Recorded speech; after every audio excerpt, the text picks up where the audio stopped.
네, 오늘은 추수감사 주일입니다. 아직으로 한 해가 끝나기까지는 한 달여의 시간이 남아있지만 우리는 오늘 이 시간을 통해서 지금 여기까지 인도해 주신 하나님의 은혜에 감사를 드립니다. 이번 추수감사 주일을 준비하면서 제 입가에서 가장 많이 나왔던 감사는 당신이 옆에 있어서 감사합니다 였습니다. 옆에 있는 분들과 함께 그렇게 한번 인사해 보겠습니다. 당신이 옆에 있어서 감사합니다.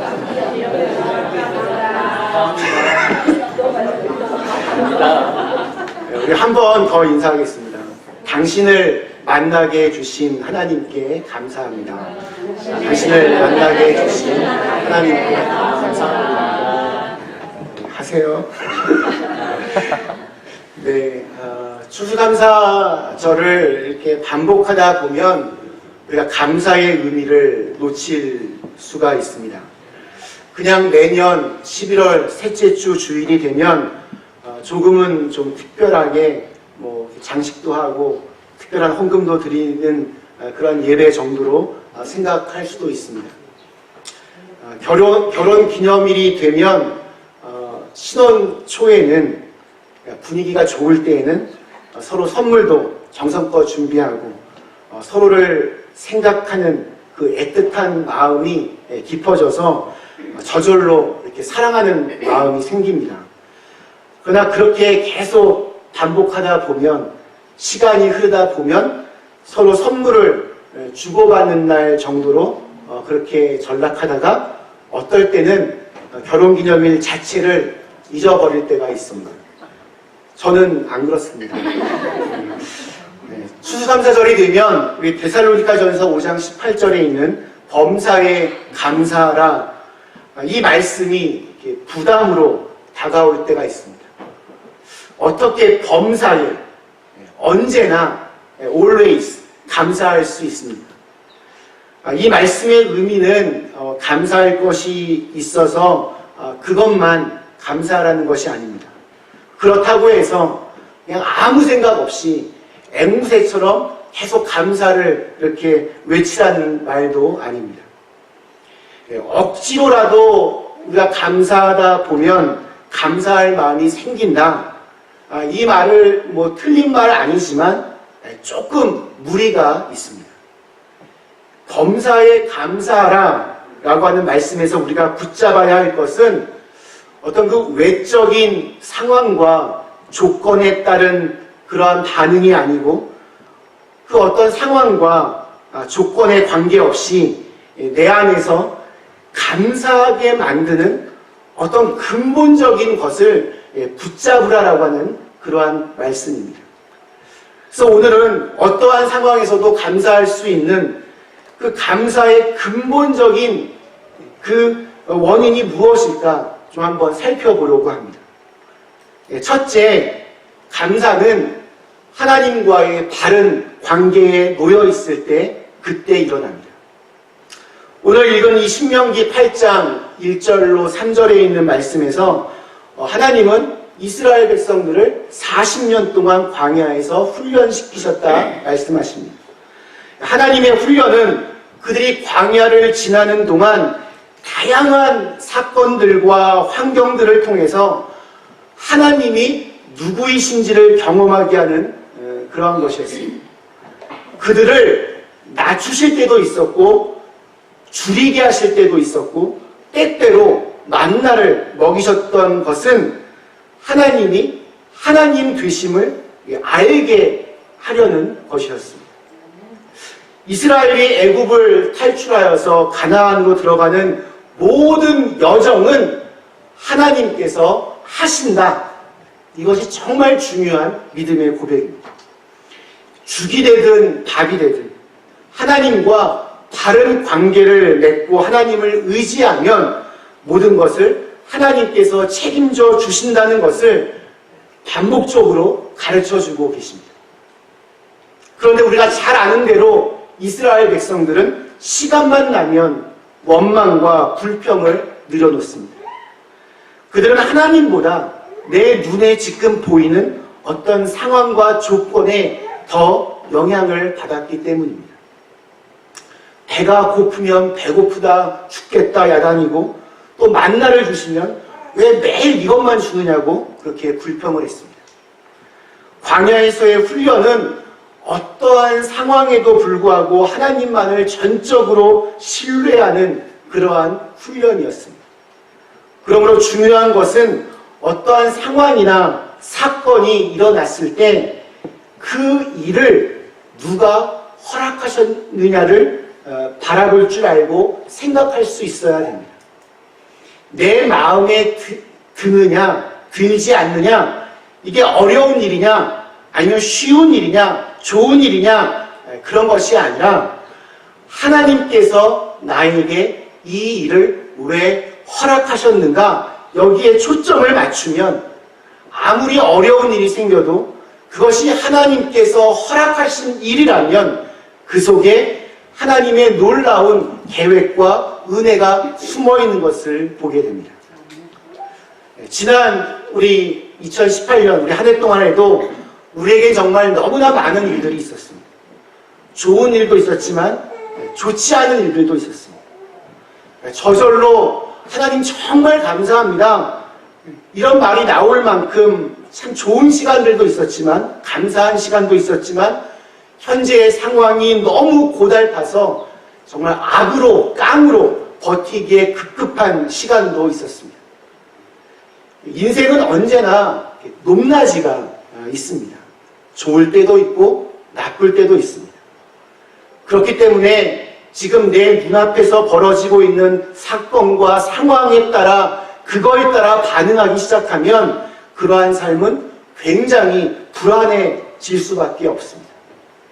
크고 작은 사건들을 가지고 우리가 감사할 것들을 찾는다면 좋은 일이 생기면 감사하고 나쁜 일이 생기면 불평하게 될 것입니다. 일어난 사건보다 더 중요한 것은 그 일을 통해 하나님을 더 깊이 알아가는 것입니다. 하나님을 더 깊이 경험하는 것입니다. 우리가 구약성서를 읽다 보면 제가 개인적으로 별로 그렇게 정이 안 가는 두 명의 사람이 있습니다. 요셉과 다니엘입니다. 너무 대단해서, 너무 훌륭해서 그렇습니다. 저 같은 평범한 사람은 도저히 따라갈 수 없는 경지에 이른 것 같아서 별로 정이 안 갑니다. 이 두 사람은 묘하게 공통점이 있습니다. 당대의 그 세계를 지배하던 나라의 총리까지 오른 사람들입니다.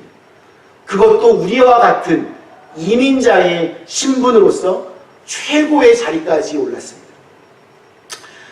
우리 미국에도 우리 한국 사람들 보면 정말 많이 살고 있지만 지난 우리 중간 선거에서 상원 의원도 아니고 하원 의원에 달랑 한 명 우리 한국 사람 당선된 것을 보면 요셉과 다니엘이 얼마나 대단한 사람이었는가를 쉽게 이해할 수 있습니다.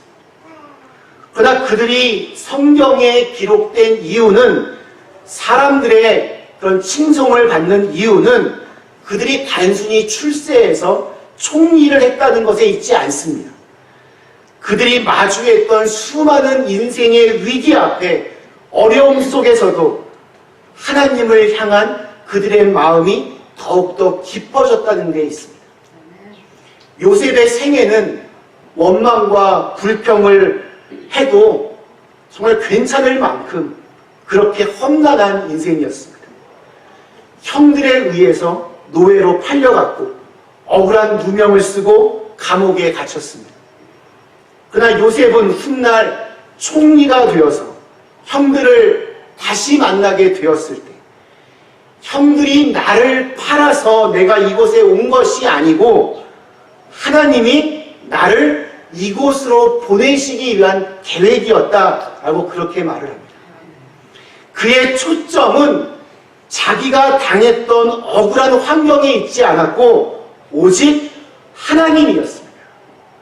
하나님이 구원의 큰 계획을 가지고 자기를 먼저 이곳으로 옮겨주셨다라고 그렇게 고백을 합니다. 그럼 다니엘도 마찬가지입니다. 그는 소년 시기에 바벨론의 포로로 끌려왔습니다. 근데 기적적으로 그 나라의 총리가 되었습니다. 포로로 끌려왔던 사람이 총리가 되었으니 그 바벨론 사람들이 얼마나 이 다니엘을 싫어했겠습니까? 벌떼처럼 달려들어서 다니엘을 죽이려고 했습니다. 근데 우리가 잘 아는 대로 다니엘서 6장 10절에 보면 다니엘은 그 왕의 명령이 적혀있는 왕의 조서에 도장이 찍힌 것을 알고도 창문을 열고 전에 하던 대로 그의 하나님 여호와께 무릎을 꿇었다라고 그렇게 성경은 기록하고 있습니다. 전에 하던 대로 하루에 3번씩 기도하며 하나님께 감사했다는 것입니다. 다니엘은 흔들리지 않고 지속적이고 변함이 없는 태도로 하나님께 감사했습니다. 자신에게 총불을 겨누고 있는 상황인데도 그는 타협이 없었습니다. 이런 상황에서 하는 감사의 기도는 정말 압권입니다. 우리는 요셉과 다니엘의 이 흔들리지 않는 하나님과의 관계와 태도에 우리가 관심을 가져야 됩니다. 어쩌다 감사할 것이 있어서 감사한 것이 아니고 몸에 배어있는 그러한 습관입니다. 지금 당장 나에게 일어난 사건에 초점을 맞추어 상황에 따라 반응하면 감사할 때도 있지만 사실은 불평할 때, 원망할 때가 훨씬 더 많이 있을 것입니다. 감사할 것이 있어서 감사하는 것 당연합니다. 그러나 어려울 때 감사하는 것은 다릅니다. 원망과 불평을 한다. 이 말은 사실은 하나님이 내 마음에 안 든다. 이 말입니다. 내가 시키는 대로, 내가 원하는 대로 하나님이 움직여지지를 않아서 하나님에 대해 시비를 거는 것이 하나님에 대한 원망과 불평입니다. 그러나 여러분, 어떠한 경우에도 하나님은 하나님이십니다. 우리 신앙의 여정 속에서 어떠한 경우에도 하나님은 하나님이시고 언제나 오르신 분이라는 훈련을 우리가 해야 합니다. 그렇지 않으면 우리는 정말 때마다 하나님을 원망하고 불평할 수밖에 없습니다. 다니엘과 세 친구가 그 불두덩이 속으로 들어갈 때 한 유명한 말이 있습니다. 그리 아니하실지라도. 그리 아니하실지라도. 우리가 하나님을 섬기는 것 때문에 죽게 되었는데 하나님이 우리를 건져 주실 수도 있지만 건져 주시지 않아서 불에 타 죽더라도 하나님은 선하시고 옳은 분이라는 그러한 고백입니다. 이 훈련을 하나님은 이스라엘 백성들에게 그 40년의 광야에서 계속 훈련시키고 계신 거였습니다. 여기에 실패하면 신앙이 오락가락합니다.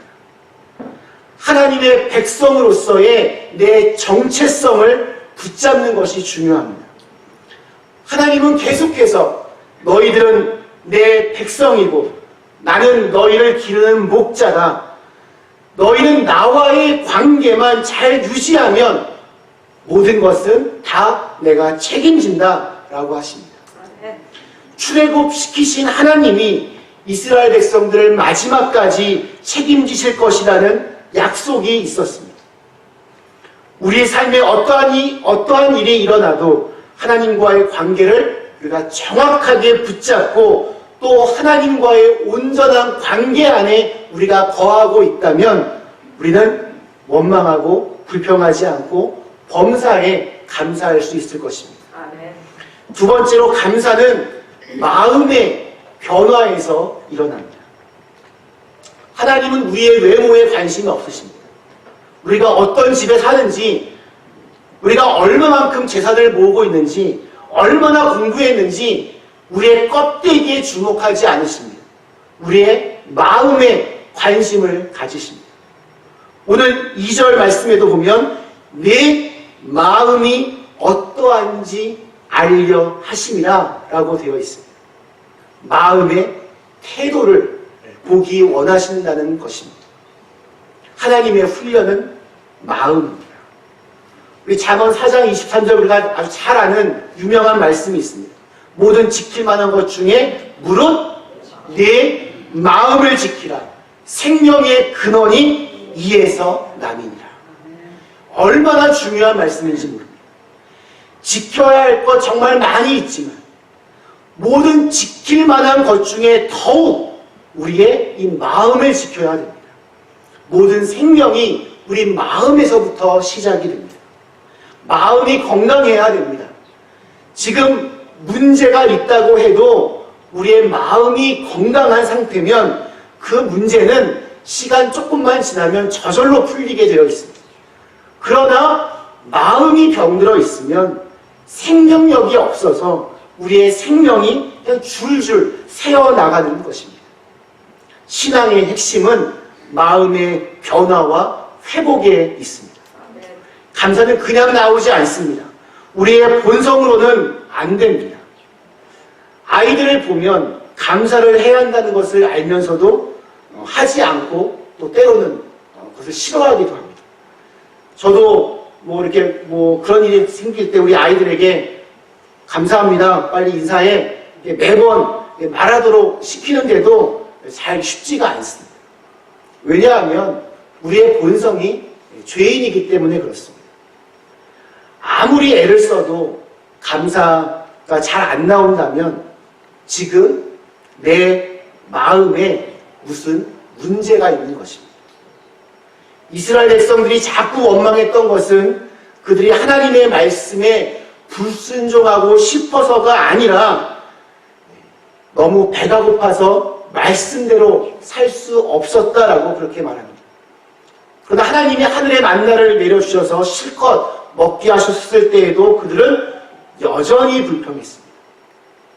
그들의 마음에 문제가 있었기 때문입니다. 열매를 우리가 생각하기 전에 내가 어떠한 마음을 품고 살고 있는가를 점검해 보아야 됩니다. 우리는 똑같은 사건도 사람마다 다 다르게 반응합니다. 좋은 환경에서도 불평하는 사람이 있고 좋지 않은 환경에서도 또 감사하는 사람들이 있습니다. 감사는 환경의 문제가 아니라 내 마음의 태도입니다. 그러면 우리의 삶을 정말로 바꾸기를 원하신다면 우리의 마음부터 바꿔야 됩니다.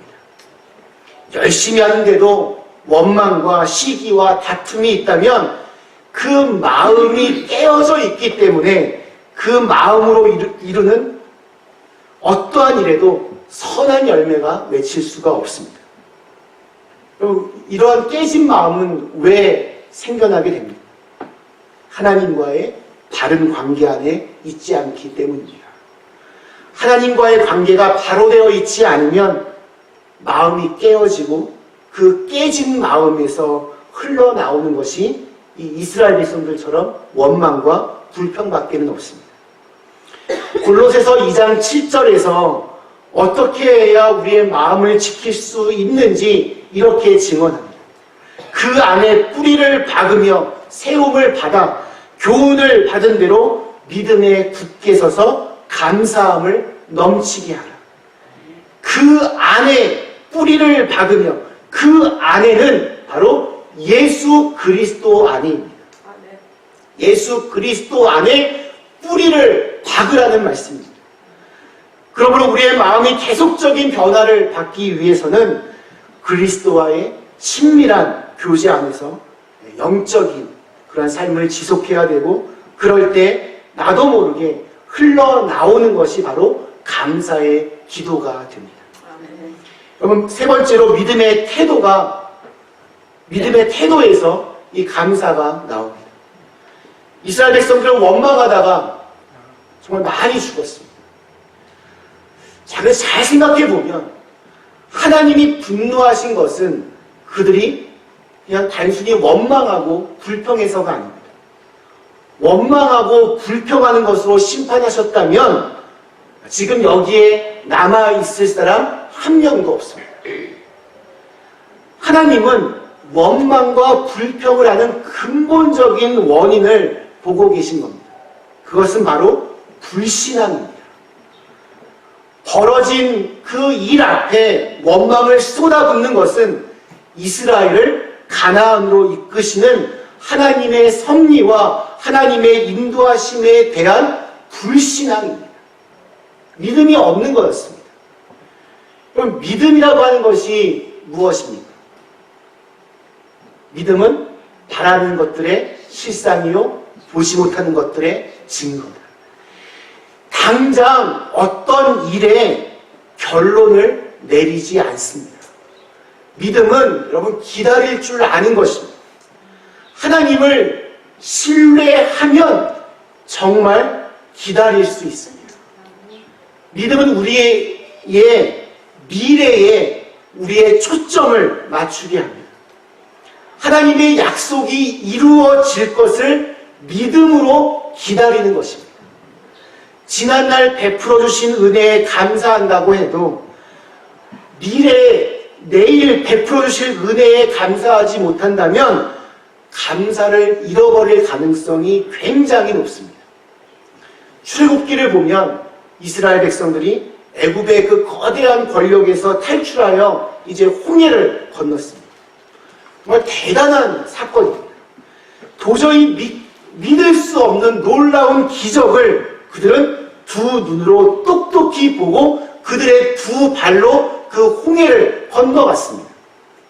그런데 곧 이어서 출애굽기 15장을 보면 그 사건이 있고 사흘 만에, 단 3일 만에 물이 없는 광야에서 이스라엘 백성들은 원망과 불평으로 하나님께 그렇게 하소연을 합니다. 저는 낚시 잘 못하지만 낚시가 가능한 이유는 물고기의 기억력이 5초밖에 아니라고, 그래서 낚시가 가능하다고 합니다. 물고기의 기억력은 5초입니다. 그래서 미끼를 딱 물었다가 어떻게 하다가 간신히 살아나면 그 죽을 뻔한 것을 5초만 지나면 까먹고 다시 미끼가 보이면 다시 덥석 뭅니다. 이스라엘 백성들은 거대한 바다가 갈라져 건넌 지 사흘 만에 그들은 다시 원망하기 시작했습니다. 우리 역시 지난날에 베풀어 주셨던 은혜에 대해서 감사하지만 며칠만, 단 3일만 어려움이 와도 하나님께 그렇게 원망과 불평을 늘어놓을 수 있습니다. 과거의 일에 감사하는 것만으로 이 감사주일이 끝난다면 내일 아침 무슨 사건 하나 터지면 내가 어제 감사했는데 하나님 왜 나한테 이러십니까? 화를 내다가 어느덧 하나님이 누구이신지를 까맣게 잊어버리게 될 것입니다. 우리의 감사가 과거의 일에 대한 것으로만 끝나지 말고 미래에 베풀어 주실 은혜는 이 이전과는 비교할 수 없을 만큼 놀랍고 클 것이라는 그 믿음을 가지고 살아가실 수 있기를 간절히 축원합니다. 그 믿음을 우리가 붙잡지 않으면 어제 감사했다 할지라도 오늘의 어려움 앞에서 원망과 불평으로 무너질 수 있습니다. 우리의 믿음의 근거가 바로 이것입니다. 지금까지 일어난 일들보다 더 많은 것을 기대하며 사는 것이 믿음입니다. 아직 일어나지 않았지만 여전히 현실은 너무나 어렵고 힘들지만 믿음으로 바라본다면 오늘 일어난 일에 원망하며 무너지지 않고 여전히 하나님께 감사할 수 있을 것입니다. 말씀 마치겠습니다. 사랑하는 그린비 가족 여러분, 감사는 믿음에서 나옵니다. 아무리 상황이 악화되었어도 변함없이 하나님께 시선을 고정하는 사람이 범사에 감사할 수 있습니다. 지금 어떠한 일이 일어난다 할지라도 거기에 사로잡히지 않고 우리의 눈을 열어 하나님이 약속하신 미래가 내 곁에 있는 것처럼 믿을 때 우리는 상황에 상관없이 하나님 앞에 감사하는 삶을 살게 될 것입니다. 또한 우리가 이전 일에 대해서 감사를 계속하면 하나님께서 우리의 내일까지도 역사해 주실 것을 믿음으로 바라보고 그 믿음이 강화되어서 더욱더 감사가 깊어지게 될 것입니다. 우리의 기억력은 한계가 있지만 돌아보면 정말 감사할 것들 많이 있었습니다. 그러나 이것보다 더 큰 축복과 은혜와 사랑이 하나님께서 우리의 내일을 준비하고 계십니다. 그것을 기대하며 여러분 감사하실 수 있기를 축원합니다. 우리는 모든 것이 다 미완성이고 또 내가 원하지 않는 일들이 계속 닥치고 있지만 그러나 분명한 것은 하나님은 언제나 좋으신 분이십니다.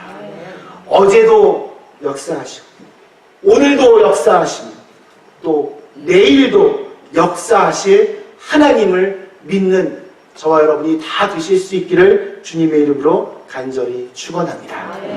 주신 말씀을 생각하며 잠시 함께 같이 기도하시겠습니다.